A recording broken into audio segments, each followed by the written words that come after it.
Hello, welcome to HLA Live. HLA Live is our regular broadcast on the HLA YouTube channel as well as all the other social media channels. Each week we talk to interesting people from across the HLA community. Good evening, everyone. I am really excited to be chairing tonight's meeting. Hi, I'm Rosie Spooner and I'm hosting HLA Live this Wednesday. And I'm an HLA scholar and I'm also going to be your host this evening. To share with us their ideas and their innovations and hopefully bring them to a global audience. Quite quick, we have ideas, let's do this, let's do that. So many of the topics come from our community, with scholars and faculty expressing an interest in many of the discussions that we're about to have. Hello everyone and welcome to the HLA Live session on widening participation in the postgraduate realm. Homelessness and health. Addiction and the new normal. HLA programs are built on 6 pillars. The leader is an innovator and entrepreneur. The leader is a communicator. The leader is a manager. The leader as a negotiator. The leader as a follower. And the leader as a philosopher. If you are interested in becoming a HLA scholar, why not get in contact? Many of the episodes in HLA Live will cover one or more of these important pillars. The HLA team consists of Pedra, Eamon, Tim, Riddy, Alistair, Adil and Trisha, and a range of other HLA scholars and faculty. Episode 42 of HLA Live is entitled Palliative Care and Junior Doctor Training, a European Perspective, and is hosted by Annelot. Hello everyone and welcome to this episode of HLA Live on Junior Doctors and Palliative Care. My name is Annelot van der Meulen and I'm currently a junior doctor in the Netherlands, and I'm also a palliative care fan. But back when I started working, it wasn't like that. Death, dying, end-of-life care can all be quite a scary topic for junior doctors, especially when it has been shown that medical curricula across Europe and the UK don't necessarily adequately prepare junior doctors to be able to deliver palliative care in their first job. But when I started working in my first job, I realized however complex palliative care is, it is also intimate, beautiful and rewarding to bring comfort in the last days of a patient and family's life. And it has a lasting impact on both you and the patient and family. And so the aim of this episode is really to tune into how can we instill more confidence, more knowledge, more skills in junior doctors with regards to palliative care. And so we first will be speaking to some junior doctors about their frontline experiences with palliative care, after which we will move on to 2 senior healthcare professionals talking about palliative care, education and leadership. Can you briefly introduce yourself? Hi, my name is Katie. I'm currently a PhD student at the Amsterdam Medical Center at the Department of Neurology, and I've worked the past year as a neurology, resident, but not during residency, in Leeuwarden, the medical center in Leeuwarden. Hi, my name is William Hull, and I am just completing my last few weeks at the University of Birmingham Medical School, about to become a junior doctor in London. So my name is Anne Meyercourt. I'm a foundation year 1 doctor currently based in Germany, and I studied medicine on a course between England, so between Southampton and a hospital here in Germany in Kassel. So I got to experience 2 healthcare systems at quite an early stage, and currently doing my F1, which is overseen by the Wessex Foundation School. I'm Rosa, I'm 28 years old, and I'm working as a junior doctor in the palliative care in a hospital in the Netherlands. And could you tell me a little bit about how you feel about palliative care, what palliative care means to you? For me, it's very important. That's why I'm doing this job now. I'm the only junior doctor in the Netherlands who is not in training, who's doing this job. So I'm very lucky I can do this.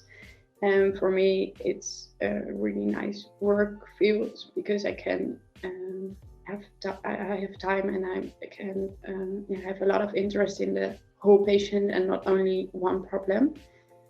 Well, I always found it a little bit of a frightening topic, a little bit awkward, a bit, I never really knew how to discuss it, how to talk about it, especially with patients. As a student, we had a little bit of a contact with it, but never really. So I after working a bit in neurology, I found that although I found it in the beginning a little bit difficult, it can actually also be a beautiful experience, and you should just be able to make as much out of it as you can. I think it's a very personal area of life, isn't it? You know, everybody dies, but what is a good death, and what is a good end of life? It's something that for a long time has been very, very personal. You know, back in even 50 years ago or so, people would have been dying alone in their homes, surrounded by their families. And to a certain degree, we've medicalized it. And I guess the discussion as to whether that's a good thing or not is for another day. But just to be involved in that yourself, to be a part of that inner circle of saying goodbye to that person and being involved in those final steps, I think is a huge privilege. Yeah, I think palliative care is a very important discipline in medicine, which is often underestimated how much benefit it can actually give to a patient and their loved ones, and who face a serious illness and lifetime limiting illness. I think palliative care has to evoke kind of feelings of sadness to a certain degree. I think you're not human if you don't sort of feel a little bit sad about the thought of treating someone at the end of life. But at the same time, I think it's a real privilege, and you know, being involved in those kinds of decisions towards the end of someone's life, about how to treat them, about how to keep them comfortable, and also about treating the environment around them. So about the family as well. You know, it's not just one patient, it's a whole number of patients. And I think there's a great privilege to be involved in any sort of palliative care and end of life decisions. How and when did you learn first about palliative care? And can you tell me a little bit about formal training, if you've received any at all? Yeah, I think we had actually already a few lectures sort of in first and second year about palliative care, which are quite theoretical. We've studied a little bit of palliative care more in the discussions during the studies, but actually I think the most important first meeting, the first experiences are actually in practice, where you obviously have to stand across from a person who might be a palliative care candidate and their family. I don't think I received formal training during university, and if I did, then it was just a little bit. So here in Birmingham, there's a thread that runs through all our medical training of palliative care. It starts off with some sort of views of palliative care consultants, just suggesting to us, you know, introducing us to the kind of tools that you can use in palliative care for symptom control, some of the very medical side of things. And of course that's interesting, but it's difficult to put that in context when you're very early in your clinical career.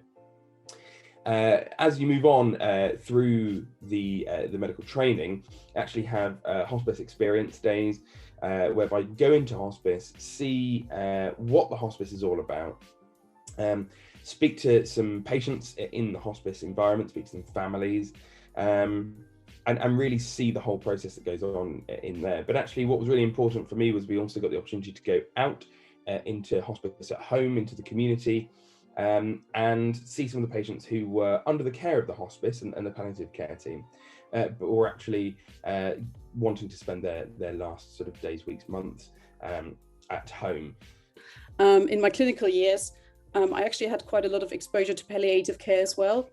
So during my GP placements, we actually did visit a hospice here in Germany, and we could speak to the management of that hospice, and they talked us through some cases, what they're doing at the hospice, what they can do, what they can offer to patients and their loved ones. And then I also had some more clinical exposure in my oncology week during my final year. And yeah. As a doctor, I wasn't a doctor at the time, but as sort of a doctor position, you are someone who is there to listen to a lot of the things that they can't say to their family. And you can have a very open and frank discussion. Because I think in society, it's still a topic that's not spoken about a lot. It's still, well, not sure if stigmatized is the right word, but it's definitely not a topic that's talked about a lot. And so yeah, I think that definitely helped to take away that fear. So although we did have a bit of a preparation in terms of reading up on it and talking about it with each other, we never really had the opportunity to the first time you experience this with real people is when you stand there in your white coat trying to figure it out how to deal with it.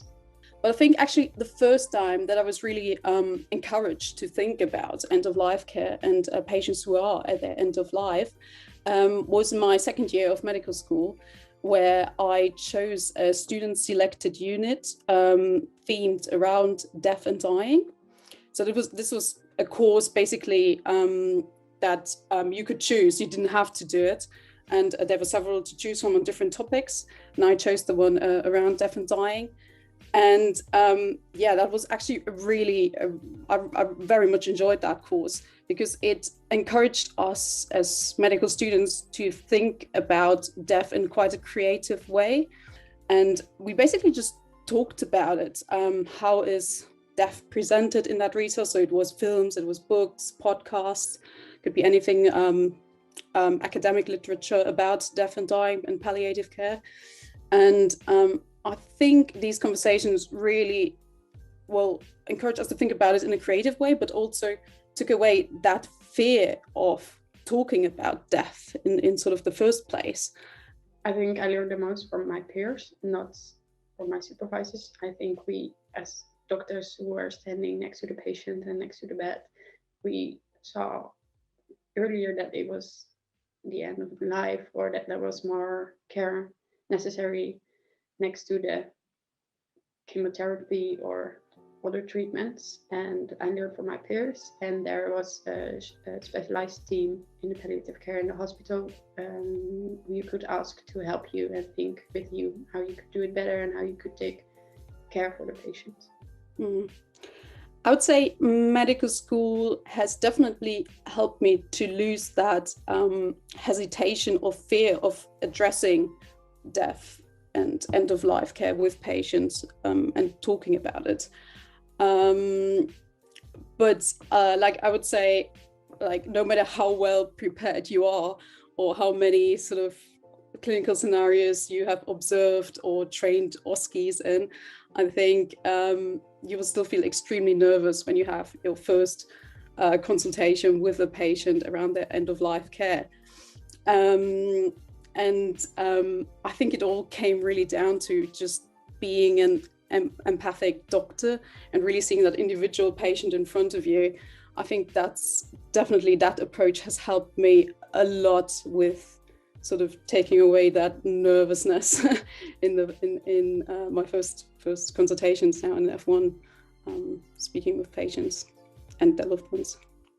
And I should say that my experience of palliative care has been very much something that I've really taken upon myself to appreciate. I don't think it's something that gets picked up on enough.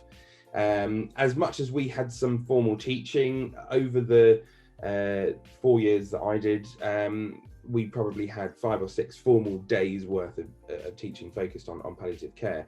I think actually what needs to be done is to pick up on palliative care opportunities more so in the hospital. Like I say, when you're in an acute hospital, somebody needs to say, hang on a minute, this is an end-of-life care decision that we're making here. And it needs to be not necessarily formally, but more informally recognised that when we're giving these care, when we're making these care decisions, they're actually end-of-life care decisions, and perhaps that can help us to make them a little more thoughtfully. Yeah, so what I maybe would have hoped sort of for courses or what I think my medical school did actually quite good was that mix of theoretical teaching as well as clinical experience. And also, I think I was quite privileged in that sense that I had that extra course of around death and dying in my second year of medical school. And I'm quite aware that maybe another student might have not had that same experience, and I did. But I think just really these creative approaches, I think they are really useful in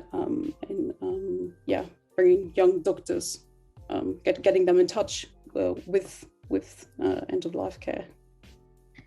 Yeah, so did you feel adequately prepared to handle certain palliative care situations already while in your rotations, or maybe now in your first job? And if not, or if yes, how come? Well, I feel like that's a tricky question, if I was adequately prepared. Or, to be honest, I don't think you can be adequately prepared to any of those situations. It's just like we practice giving bad news, but the first time you have to do it yourself with a person who actually has, let's say, cancer, it's very different. I don't think one can ever be prepared for making those kind of huge end-of-life care decisions. And of course, it's not for us to be making those, it's for the patient and the family to be making those decisions at the end of the day. I think I do feel fairly well prepared for the medical aspect of it. I feel like I have a good enough understanding from my teaching that I can appreciate how to treat things like pain towards the end of life, respiratory distress, agitation, secretions, all of these sorts of things. I think those are very medical, but actually in terms of delivering that care, which I will be doing in a few months' time, I don't think everyone can ever really be prepared for that, and that's something I imagine comes with experience. And I think for all the junior doctors, the night times are different, and then you have to do a lot more by yourself. So I thought I was prepared, but when you're there in the night and a patient is dying, then it's a different situation. So I knew a little bit, but when I was doing it in the night on my own as the only doctor, then I would like to have known more than I did. It was an issue for me. I found it very difficult to accept that she can just do nothing. Well, obviously you're helping people to pass away in a decent manner, but I saw it in the beginning as just doing nothing and letting somebody go and letting somebody die. So I found it very difficult, and only after I've seen a few people receiving palliative care and I've seen in what situations those things happen, I only understood what that actually can mean, and that it can actually improve the feeling that the family gets, and how that actually is the best choice that you have very often. So that's I feel like talking to people and seeing things helps the most. I think maybe just also another sort of fact from medical school that had stuck with me, was that statistic that was often quoted, that when you actually ask people where they want to die, that most of them do say, well, I hope to die at home or in a hospice. But then actually the reality is that most of people actually die in the hospital. And I think just this figure has always sort of stuck with me and really encouraged me to think about and make that extra sort of conversation and with my patients, and making that extra effort of seeing, well, can we do something to help them get their wish fulfilled? Because I think it's just a statistic that has sort of really shocked me, that there's such a big discrepancy between the two. Yeah. Is there anything you would have liked to have known about palliative care, or certain skills before you started your first job as a junior doctor? I think the skills that I would have wanted, I think I would have wanted a bit of more knowledge about what it actually means, and what it also just medical knowledge, because what you learn from the older colleagues. So the fact that people, they look uncomfortable sometimes, but that doesn't mean they are uncomfortable. You have to know that to be able to tell it to the family, because if you walk in the room and it's middle of the night and you have your it's one of your first nights that you have, and somebody is receiving palliative therapy and they look uncomfortable, and the family, of course, they will worry. Then you have to be able to explain to them that it just looks that way, that person actually isn't uncomfortable, even though it's it seems that way because they breathe fast, for instance. So I think those even medical issues sometimes would be helpful to know. But of course, how do you actually, what are the steps? Also, when do you give morphine? How do you do it? Do you do it subcutaneously? Do you do it intravenously? What does that mean? I think it's also an important part. So just that medical part. And I think there is also a huge part which you have to discuss socially. So how do you discuss with family or with patients, how to introduce the idea and what that means, because people don't know themselves what palliative care is. So I find it very difficult because sometimes they think it's euthanasia. It's not the same thing. So you have to be able to explain that. So we've covered that during the studies, but I feel like it could have been covered a bit more extensively. Has there been moments where you actually delivered palliative care and moments that have been really impactful for you? So sometimes it's a bit personal, and then they tell you a story you can relate with, and that's the patients you remember. And also the family around. They are very happy that you're coming, that you can explain what's going to happen if someone's going to die, or what can happen in the future, and can think with them how they can arrange things.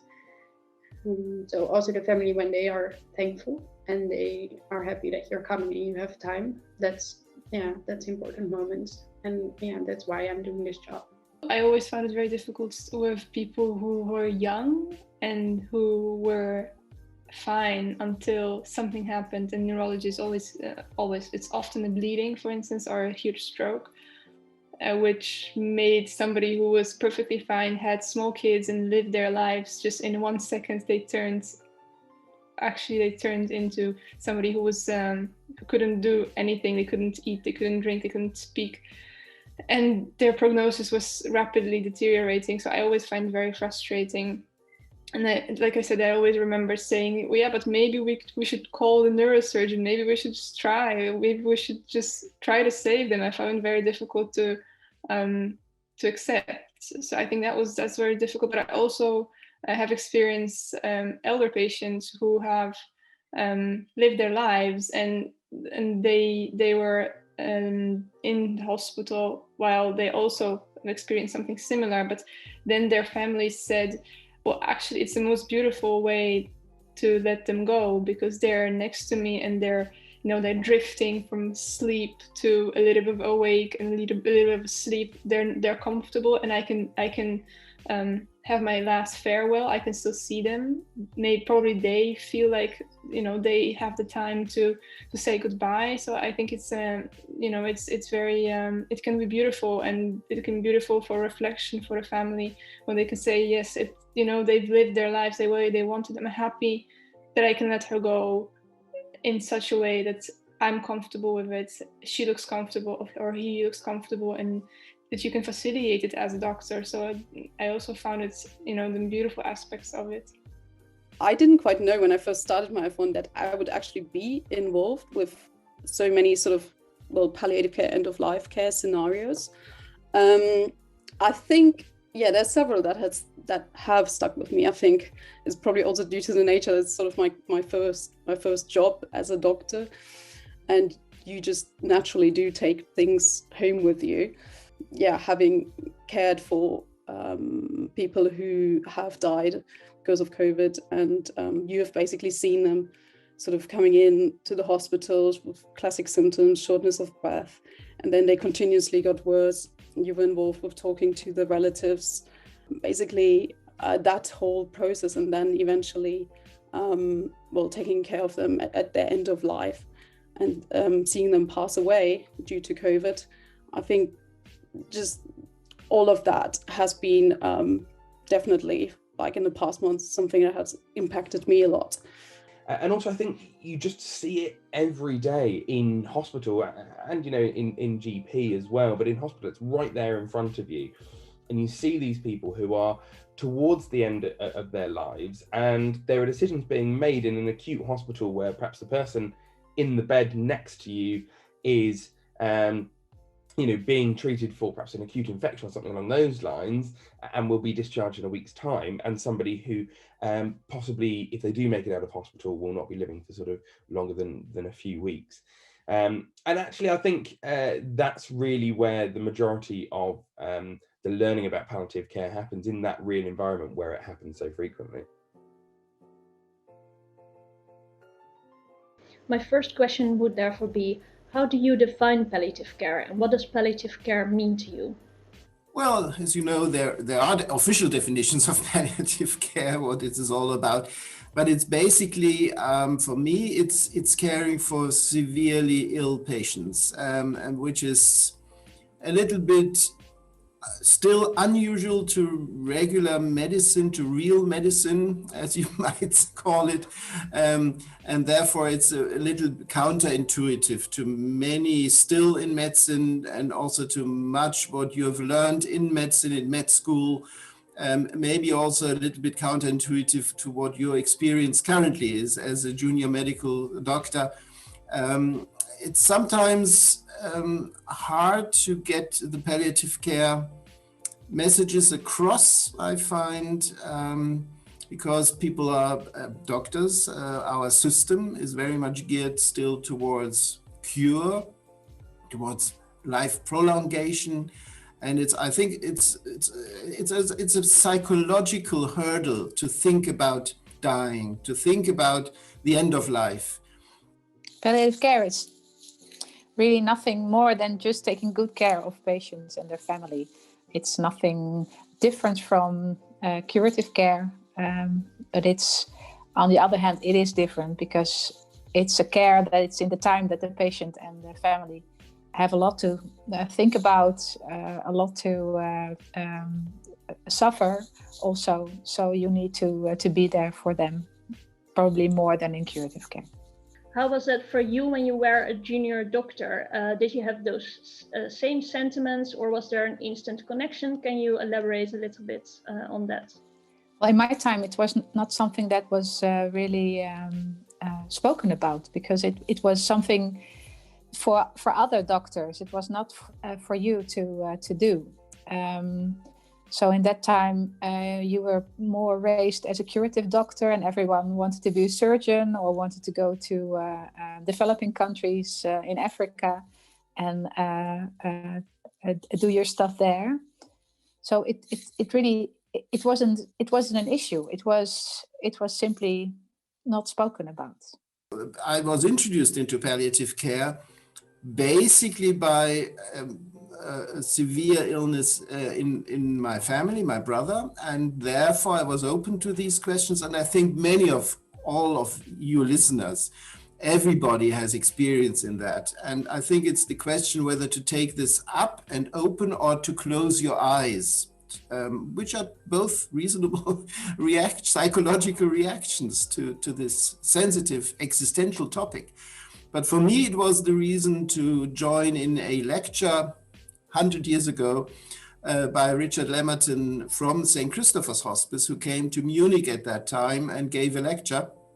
And I approached him because I knew I had to do a medical apprenticeship, or whatever you call it, in my medical studies. And he suggested to go up to a Scottish hospice. And this is where I went for a month as a young medical. It was my first clinical encounter. And there I saw that A, medicine can look for patients who are severely ill, and B, medicine can make jokes, can be humorous, can be relaxed, even in those severe instances. And when I drove or went with one of the consultants there to a home visit, and he drove us there. He said, medicine is like this gear in my car. There are several gears, and you must know which gear to take in what clinical situation. I think this is quite something. You must know which gear you have to take, which medical gear in which clinical situation. And that's hard to know and to get the experience in all of those gears, from emergency medicine through to palliative care, and then to adapt them to the clinical situation of your patients in front of you. So times have changed, obviously, and during your career, you have gained an interest. Was there any particular moment that you realized you started to get an interest in that? Can you elaborate a little bit in your discovering process of your interest in palliative care? It came up to me naturally. This, of course, is something which, and I immediately was attracted to that idea of medicine, immediately. Well, first of all, when I was a young doctor, studying to become a young doctor, I was in a hospital and I had to take care together with my colleague. We were both at 25, I think. We had to take care of a young woman who was about our age, and she had a meningitis, so she was in sort of a coma. And it was very sad because we had to do daily arterial blood gas in her leg, and she suffered. She was sweating, she was painful, and we couldn't do much for her. There was no family, so we had no knowledge on how to take care of her. But instead, at that time, everyone turned away, including us. And I still feel bad about that because she died eventually. And she was just lying in the hospital bed. And what are current key issues or challenges that junior doctors may face while delivering palliative care? Well, I think one of the key issues is that you have enough palliative care education, and that you also know who your helps are, your aides are, the palliative care physicians and nurses who work in your hospital, when you work in hospital, of course, as a young doctor, or if you work as a young doctor elsewhere in a nursing home or in a home situation, that you then know who you can ask for to help you, and that it's okay that you get help. So, but I think also every young doctor should have basic training in palliative care, so that you know what is your task, and you also know what you don't have to know, that you can always ask others to help you. And in that way, you take away a lot of the hobbles. You take away a lot of the barriers. For to try to do good palliative care. And I think once you take the first step, and you really see that just being there, just asking patients and family, how are you? What can I do for you? You don't need to do heroic things. You don't need to know every medication that is possible or every intervention, but just being there and being kind. That is the first step. And then it becomes more and more easy. Well, I think it's your psychological attitude towards these topics. Once you're open, once you can confront yourself with the issues of death, dying, bereavement, finitude of life, of your own life maybe as well. Once you're open to these issues, you are open to what the patient and the relatives say. You're open to learning more. You're open to feeling these things. Otherwise, you close your eyes, and it's maybe helpful for yourself, for your personality, because you're not harmed yourself, but it's not good for your patients. They may collude, actually. There's a lot of collusion.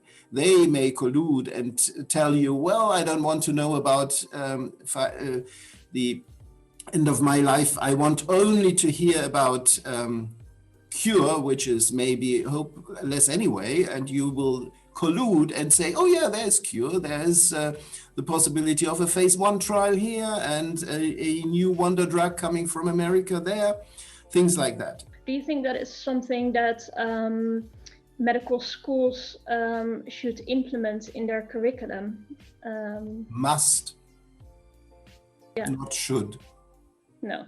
It's essential. It's a must. Okay. You can't be a good doctor, practicing doctor. You can be a good doctor in a lab, of course, but not practicing doctor if you don't at least consider these things.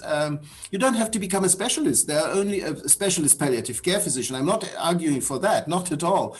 What I'm arguing is that every physician has to have knowledge, skills, attitudes around palliative care.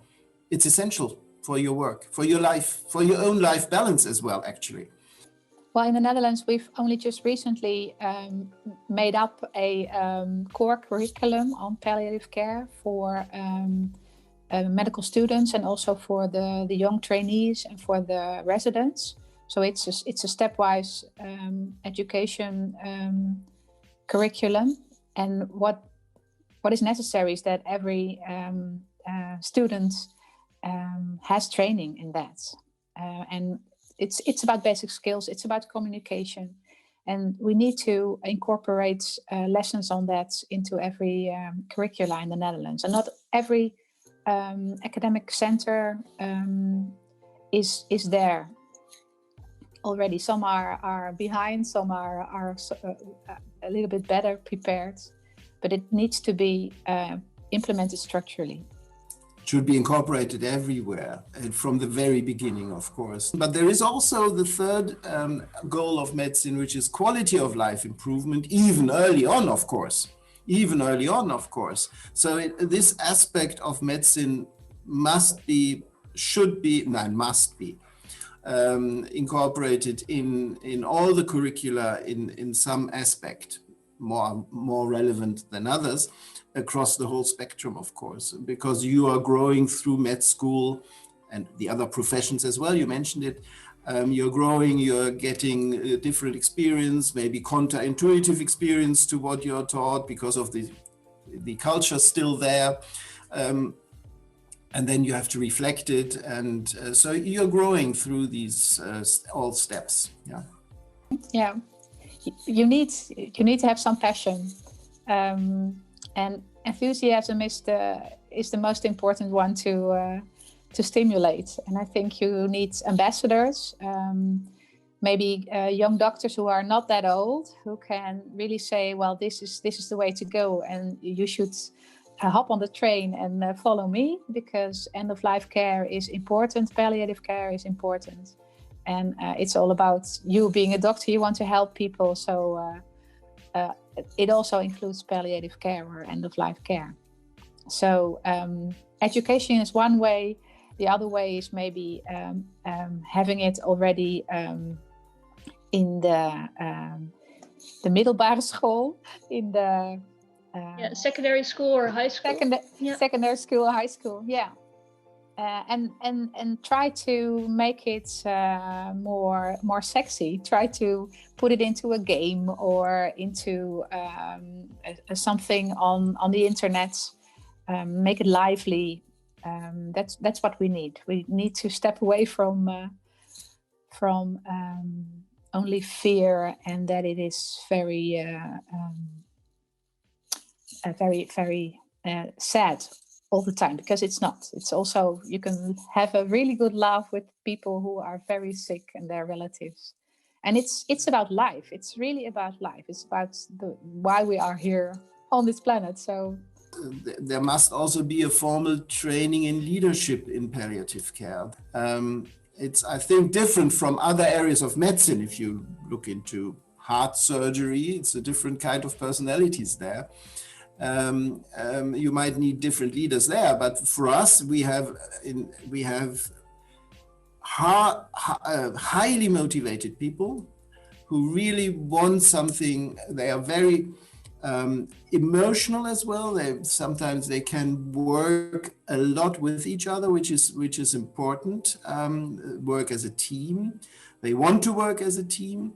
It cannot be leadership top-down approach at all. So we really have to think what type of leaders or the leadership skills we really need in palliative care.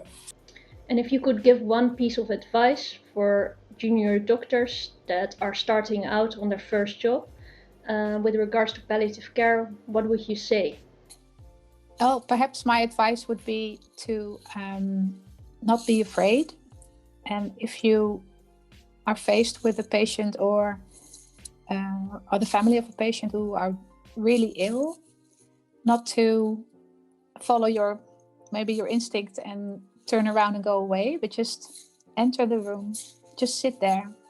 You don't have to say anything, just say, "Hi, this is me, how are you?" And then they will start talking. So, and then if you do simple things like that, you really become into the person who is ill. And then you become enthusiastic, because that's why you chose to become a doctor. You are interested in people. So don't step away.